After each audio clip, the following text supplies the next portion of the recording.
kulan wacan wanaagsan daawadayaal kusoo dhawaada Kalmoy Media isoo kale wararkii ugu dambeeyay dhaqdhaqaaqyada ka soconaya magaalada Laascaanood iyo sidoo kale guud ahaan gobolka Sanaag oo ay sameynayaan ciidamada maamulka waqooyi bari Soomaaliya iyo sidoo kale ciidamada beesha Warsangeli. Haddaba maxaa ka soconaya duleedka magaalada Ceerigaabo iyo deegaanka Shidan waan kula wadaagi doonaa wararkii ugu dambeeyay dhaqdhaqaaqyada ay sameynayaan ciidamada beesha Warsangeli oo doonaya in saacadaha ama maalmaha soo aadan ay qabsadaan magaalada Ceerigaabo ee xarunta gobolka Sanaag. ciidamadii ugu badnaa ayaa markaasi lagu aruurinaya deegaanka Shidan ee gobolka Sanaag kaasoo ah deegaan markaasi hoostaga ah degmada Ceerigaabo ee gobolka Sanaag. deegaanka Shidan oo goor sii horeysay ku dagaalameen ciidamo ka soo kala jeeda beelaha Warsangeli iyo sidoo kale Isaaq ayaa hadda u muuqda in mar kale beesha Warsangeli ay doonayso dulaan ka dhanaha magaalada Ceerigaabo ee xarunta gobolka Sanaag oo ay gacanta ku hayaan waqtigan ciidamo taabacsan ama ka amar qaata maamulka Somaliland oo badankood uu hogaaminayo ninka lagu magacaabo Mahad Cambaashe oo ka soo jeeda heeb ahaan beesha Dhulbaante. wararkii ugu dambeeyay ayaan kula wadaagi doonaa dhaqdhaqaaqyada ay sameynayaan ciidamada beelaha Warsangeli iyo kuwa maamulka waqooyi bari oo ay doonayaan inay kula wareegaan deegaanka Shidan ee markaasi ardayda magaalada Ceerigaabo oo markaasi ah xarunta maamulka Somaliland uu kaga shaqeeyo gobolka Sanaag. gobolka Sanaag qaybo badan oo kamid ah Somaliland ayaa gacanta ku haysa qaybo dadka deegaanka oo beesha Warsangeli ayaa gacanta ku haya qaybo kalena maamulka Puntland ayaa ka arrimiya laakiin waqtigan beesha Warsangeli oo taageero ka helaysa maamulka waqooyi bari Soomaaliya waxay doonaysaa in si buuxda deegaanka Shidan iyo sidoo kale deegaanada hoos yimaada ay u xaqiijiso amnigiisa ugu dambeynna ay ula wareegto magaalada Ceerigaabo. deegaanka Shidan ayaa lagu aruuriyay ciidamadii ugu badnaa oo beesha Warsangeli ah iyadoona dhinaca kale duleedka magaalada Ceerigaabo ay gaareen ciidamadii ugu badnaa oo ka soo jeeda dhinaca maamulka waqooyi bari Soomaaliya oo doonaya in uu la wareego gacan ku haynta magaalada Ceerigaabo ee xarunta gobolka Sanaag.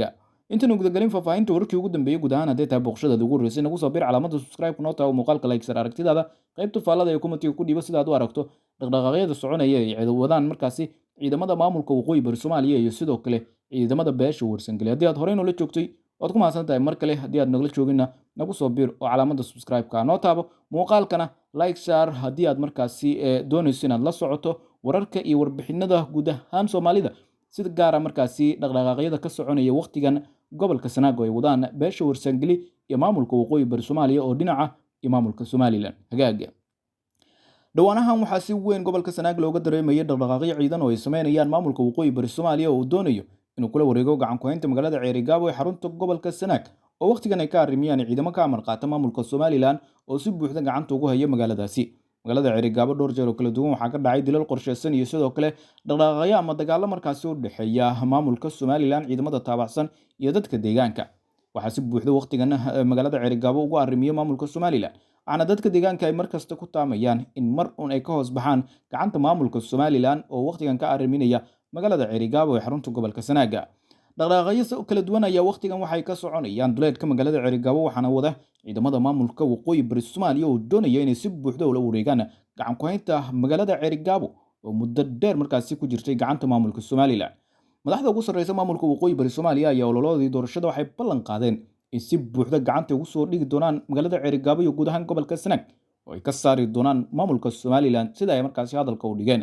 madax kala duwan oo ka tirsan maamulka waqooyi bari Soomaaliya oo maalmihii la soo dhaafay warbaahinta la hadlay waxa ay si weyn u markaasi carabka ugu adkeeyeen isla markaana ay wacad ku mareen in magaalada Ceerigaabo ay ka saari doonaan maamulka Somaliland isla markaana ay dib ugu soo celin doonaan gacanta maamulka waqooyi bari. wasiirka arrimaha gudaha iyo sidoo kale wasiirka cadaaladda ee maamulka waqooyi bari Soomaaliya oo warbaahinta la hadlay maalmo ka hor waxay wacad ku mareen in magaalada Ceerigaabo la geyn doono kaarka niiro ee qaranka Soomaaliya lagana saari doono maamulka Somaliland. hadalkaas waxa uu muujinayaa diyaar garowga xooggan ee maamulka waqooyi bari Soomaaliya uu sameeyay ee uu doonayo inuu kula wareego magaalada Ceerigaabo.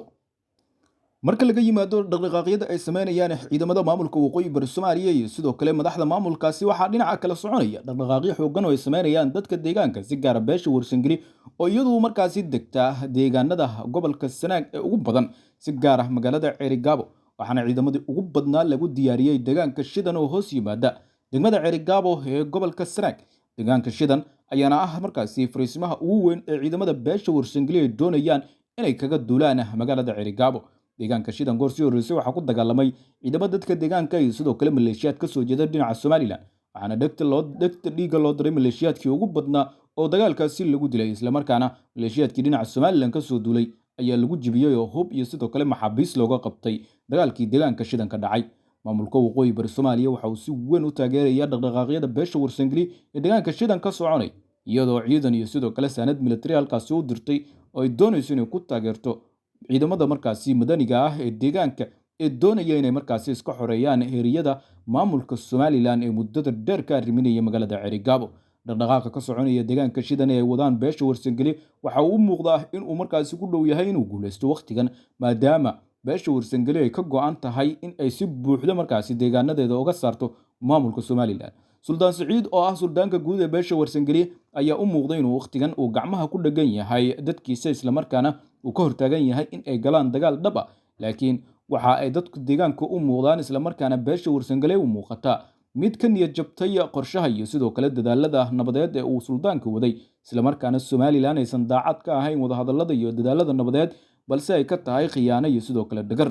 Maalmo ka hor ama muddo ka hor waxaa magaalada Cerigabo lagu kala saaxiiday heshiis nabadeed oo garwadaan ka ahaa dhinaca beelaha warsangeli suldaanka guud ee beesha warsangeli Suldaan Siciid, dhinaca Somaliland ay ka socdeen odayaal dhaqameed iyo sidoo kale madaxweynaha maamulka Somaliland. Waxaana u muuqdaa in heshiiskaasi gebi ahaanba uu burburay. Qaar ka mid ah waxgaradka beesha warsangeli ayaana wacad ku maray in heshiiskaasi uu burburay, isla markaana wixii hadda ka dambeeya ay diyaar u yihiin inay qoriga u qaataan Somaliland oo ay iska dhiciyaan deegaanadoodana ay markaasi ka saaraan. Haddii beesha warsangeli guud ahaan ay dagaalkan u midowdo, waxay ka dhigan tahay in Somaliland ay wajihi doonto culeyskii ugu badnaa, iyadoo dhinaca kale ee markaasi gobolada kala duwan ee Somaliland si gaar ah gobolada xeebaha ay ka soconayaan dhaqdhaqaaqyo kala duwan oo ay wadaan dadka deegaanka. Saylac iyo sidoo kale deegaano kale oo hoos yimaada iyo dhaqdhaqaaqyo ka socdaan oo ay wadaan dadka deegaanka oo ay kaga soo horjeedaan jiritaanka iyo joogitaanka maamulka Somaliland ee deegaanadaasi. Gobolka Sanaag waxa uu muuqdaa in mar kale gacanta Somaliland uu ka bixi doono deegaanada waqtigan ay ka arrimiso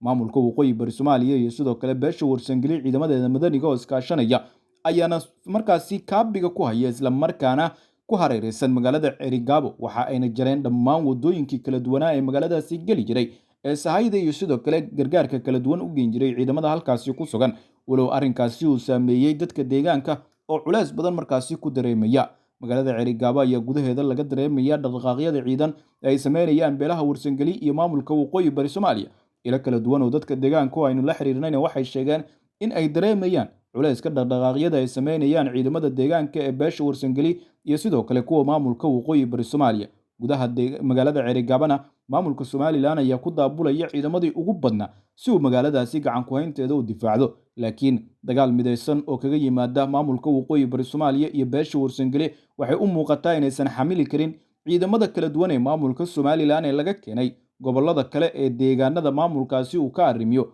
oo intooda badan ah kuwo markaasi aan u dhalanin ama aan ka soo jeedin deegaanada gobolka Sanaag. Guud ahaan wixii ka soo kordha wararkeena dambe ayaad ku daawan doontaa. Si aad u noqoto daawadaha ugu horeeya ee hela wararkii warbixinada aynu halkan ku baahino, muuqaalkan like saar, calaamada subscribe-ka noo taabo, qaybta faallada ah ee commentigana ku dhiiba aragtidaada sida aad u aragto dhaqdhaqaaqyada soconaya. Beesha warsangeli ma la joogaa waqtigii ay dagaal dhab ah la gali lahayd maamulka Somaliland oo ay iska xoreyn lahayd, isla markaana deegaanadeeda ay ka saari lahayd? Qaybta faallada ku dhiiba aragtidaada.